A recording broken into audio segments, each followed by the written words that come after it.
She said it casually, like the words were nothing but air. I already got married, Dad. We only invited people who really matter. Her voice cut sharper than any blade. My wife sat beside her, lips curled into that familiar smirk, and added, "Just send the money for the beach house and stop being so dramatic." I stood there, hands trembling in silence. My daughter, the one I raised, the one whose scraped knees I bandaged, whose bedtime stories I whispered, had erased me from her wedding. And my wife, the woman I gave 25 years to, sided with her. I didn't shout, I didn't cry, I just smiled. Because in that moment, their betrayal was no longer grief, it was fuel. Hashtag. Backstory. There was a time I thought family meant something. My wife used to hold my hand like it mattered. My daughter once looked at me as if I was her whole world.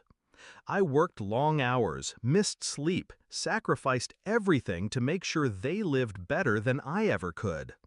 But somewhere along the way, I became invisible. My wife started speaking to me only when she wanted something. My daughter grew into her mother's shadow, cold, dismissive, transactional. Still, I held on, believing blood and love were unbreakable. That was my mistake. Hashtag discovery. I started noticing the signs months before the wedding. Secret phone calls my wife muted when I entered the room. Whispered conversations between her and our daughter that would halt the moment I appeared. Bills I never saw, but always paid. I ignored them, told myself not to spiral, told myself I was overthinking. Until the wedding. Until they looked me dead in the eye and said I wasn't family, that my role was reduced to a wallet.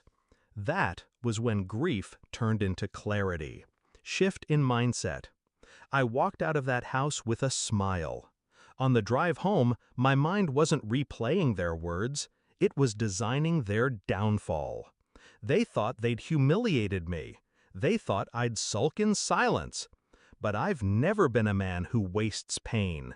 Pain is a tool, and mine was sharpened. I spent the next 3 days working in silence. No outbursts, no tears, just precision. Execution. First, the financial threads. I controlled the accounts, though my wife always assumed I never paid attention. She spent, I replenished. But I kept records. Every dollar she siphoned off for her little luxuries. Every loan she slipped our daughter that was never repaid.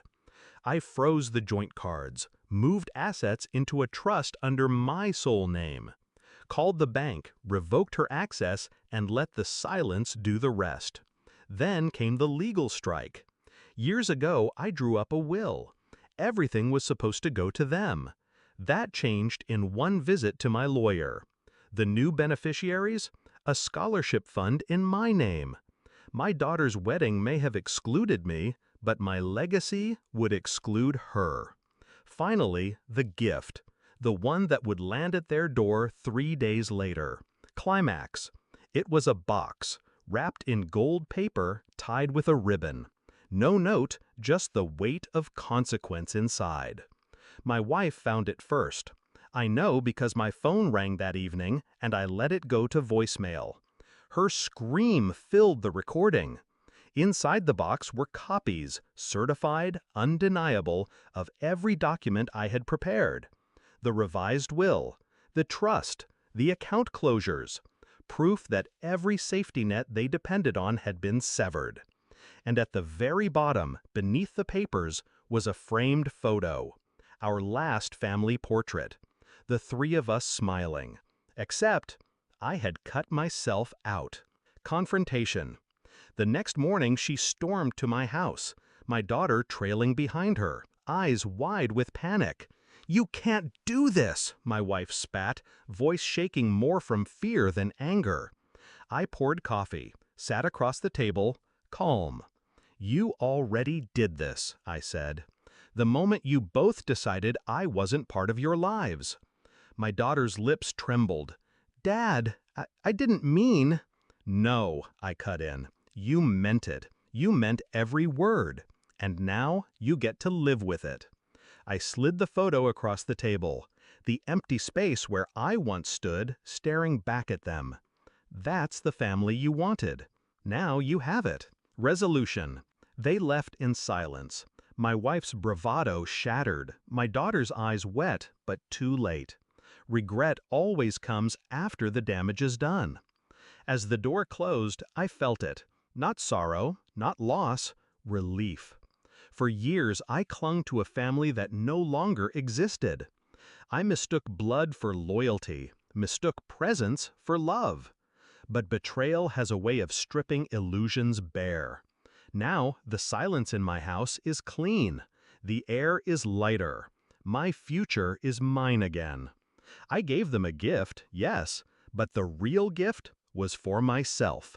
Freedom, and I don't intend to waste it.